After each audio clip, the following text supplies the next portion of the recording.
नमस्कार मित्रों, जय माता दी। स्वागत है आप सभी का हमारे YouTube चैनल में।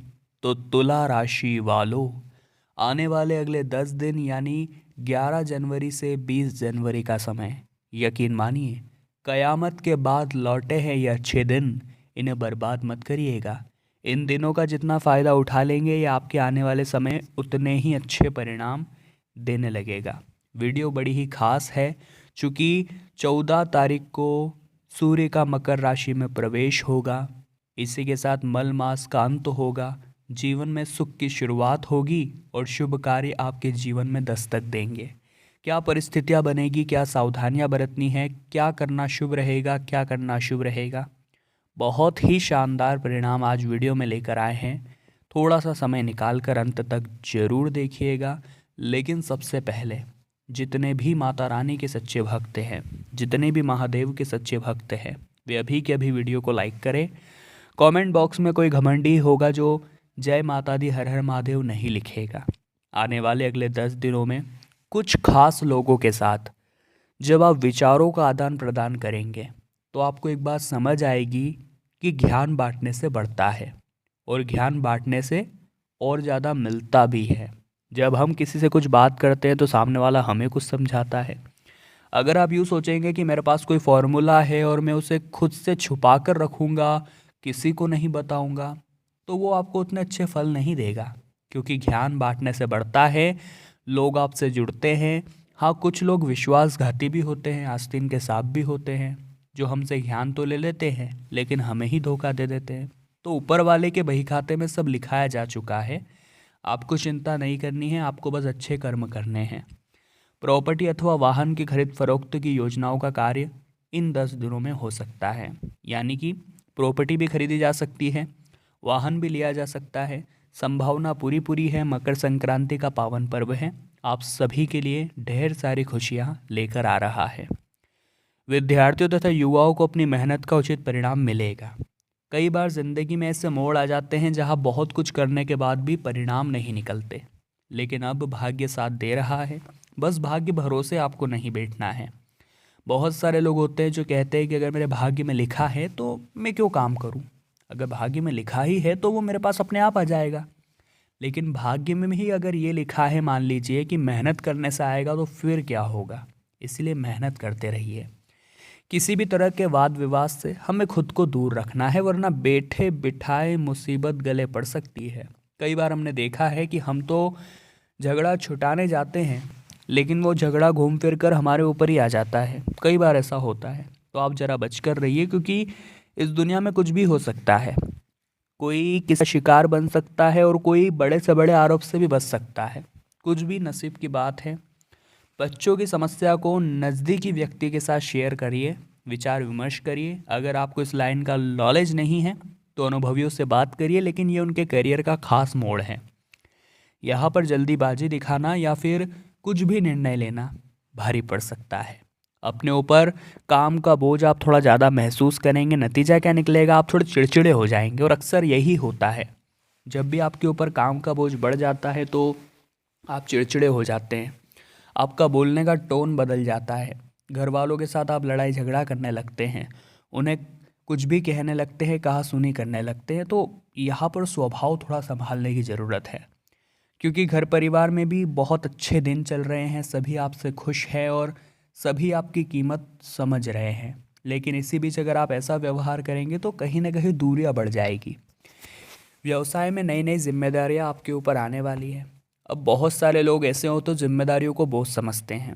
आपको जिम्मेदारियों को एक मौका समझना है खुद को निखारने का।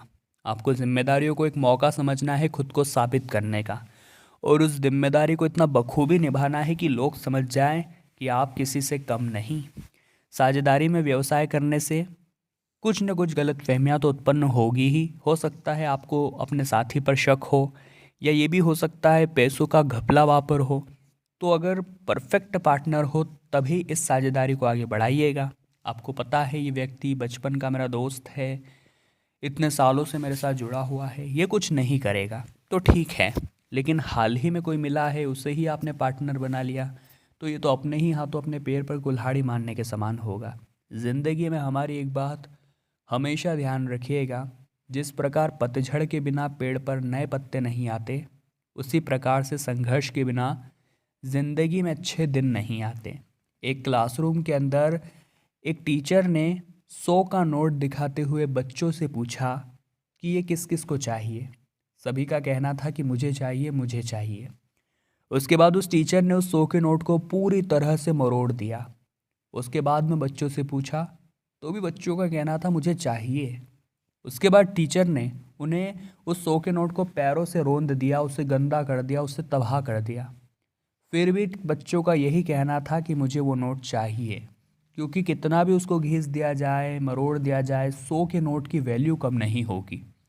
उसी प्रकार से आप ज़िंदगी में संघर्ष कर रहे हैं, आपके सर पर मुसीबतें आ रही हैं, बहुत बुरे दिन से आप गुजर रहे हैं। अब ये सभी चीज़ें आपकी वैल्यू को कम नहीं करते हैं। आपके अंदर जो हुनर है वो बरकरार रहेगा, आपकी जो वैल्यू है वो बनी रहेगी। इसलिए संघर्ष से जीवन में कभी नहीं घबराना चाहिए। संघर्ष हमारी कीमत बढ़ाते हैं, हमें योग्यवान बनाते हैं। बात समझ आई हो जिन भी लोगों के, वीडियो को लाइक करके कमेंट बॉक्स में जय माता दी जरूर लिख दीजिएगा। इस वीडियो के अंत में मकर संक्रांति के 2 उपाय हैं, अंत तक बने रहिए। दूसरों के व्यक्तिगत मामलों में आपको हस्तक्षेप नहीं करना है, वरना आपके लिए मुसीबत खड़ी हो सकती है। मन के अनुसार कोई काम न बने तो धैर्य रखिएगा, भगवान की मर्जी से सब कुछ हो रहा है। अगर हमारे जीवन में वो नहीं था तो वो नहीं होगा, हो सकता है उससे बढ़िया हमारे जीवन में लिखा हो। खर्चों के मामले में थोड़ा सख्त रहने की ज़रूरत है, और संतान की किसी गतिविधि से आपका मन थोड़ा परेशान हो सकता है। अपनी योजनाओं को गुप्त रखना सीखना होगा, आपकी ये बहुत बेकार आदत है। कयामत के बाद अब ये अच्छे दिन लौटे हैं, इन्हें बेवजह खराब मत करिए। अपनी योजनाओं को जगत भर में ढिंडोरा पीटने की बजाय हक से अपने गोपनीय लोगों को बताइए और समय का इंतज़ार करिए। आपकी सफलता यूं ही सब तक पहुंच जाएगी। किसी पार्टी को माल उधार देना पड़ सकता है, इसलिए इससे आपका कोई नुकसान नहीं होगा, लेकिन बहुत सोच समझकर खास पार्टी देखकर ही दीजिएगा, वरना पैसा अटक भी सकता है। खांसी जुकाम जैसी परेशानियां हो सकती है, थोड़ा सावधान रहे। अनुभवी लोगों का सानिध्य आपको मिलेगा, बातचीत के माध्यम से कई मसले हल होंगे, और अगर पुश्तैनी जमीन जायदाद का कोई काम रुका हुआ था तो इस दौरान वो भी हल होने वाला है। इससे बढ़िया बात और क्या हो सकती है। इन 10 दिनों के अंतिम दौर में संबंधों को मधुर बनाए रखने की ज़रूरत है, वरना बिगाड़ा हो सकता है। व्यवसाय से संबंधित आर्थिक मामलों में मनन चिंतन करने की ज़रूरत है, वरना बिगाड़ा हो सकता है। अब हम आपको उपाय बताने जा रहे हैं मकर संक्रांति के 2-3, जरा ध्यान से सुनिएगा। ये उपाय आपके बहुत काम आएंगे और आपकी बिगड़ी भी बनाएंगे। जिसमें सबसे पहला उपाय है दोस्तों, अगर आपके मन में कोई भी इच्छा दबी हुई है, उस इच्छा को आप पूरा कराना चाहते हैं, तो मकर संक्रांति के दिन तांबे का एक सिक्का या तांबे का चौकोर टुकड़ा बहते हुए पानी में आपको प्रवाहित कर देना है, अपनी मनोकामना को बोलते हुए। साथ ही एक लाल कपड़े में गेहूं और गुड़ बांधकर किसी ज़रूरतमंद को दान देना है। बहुत अच्छा लाभ आपको मिलेगा। एक बहुत गंभीर उपाय बता रहे हैं, कान लगाकर सुनिएगा। आर्थिक रूप से ये आपको बहुत फ़ायदा देगा। मकर संक्रांति के दिन सुबह स्नान करने के बाद पूर्व दिशा में एक पाटे पर सफ़ेद कपड़ा बिछाना है, उस पर सूर्य देव की तस्वीर या मूर्ति रखनी है। अब पाटे के सामने आसन बिठाकर बैठ जाना है और उनकी पूजा करनी है, मकर संक्रांति के दिन खास तौर पर। पूजा के बाद भगवान सूर्यदेव को गुड़ का भोग लगाना है और अंजुलि में लाल फूल लेकर अर्पित करने हैं। 108 बार ओम गृहिणी सूर्याय नमः मंत्र का जाप करना है लाल चंदन की माला से। बहुत अच्छा उपाय आपको मिलेगा। अगर बहुत सरलतम तरीके से आप लाभ पाना चाहते हैं तो मकर संक्रांति के दिन गौ माता को चारा खिलाइएगा, ये भी बहुत अच्छा उपाय है। और चूँकि सूर्य मकर राशि में प्रवेश करते हैं, तो ऐसे में सूर्य देव को जल अर्घ्य देना इस दिन बहुत खास होता है, लेकिन आपको साधारण तरीके से नहीं देना है। उसमें आप थोड़े से पुष्प मिला लीजिए, लाल रंग के रोली मिला लीजिए, या आप उसमें थोड़े बहुत काले तिल डाल लीजिए। इस तरह से बाद में आप सूर्यदेव को जल अर्घ्य दीजिए मकर संक्रांति के दिन। बहुत अच्छा लाभ होगा, आपकी भी फूटी से फूटी किस्मत लग जाएगी, और आपकी मकर संक्रांति जीवन में भी उन तमाम सुखों को लेकर आएगी जिससे आप अभी तक अनजान थे, जो आपके जीवन में नहीं थे। तो तुला राशि वालों, आज की वीडियो में हमने बात की 11 से 20 जनवरी के बारे में।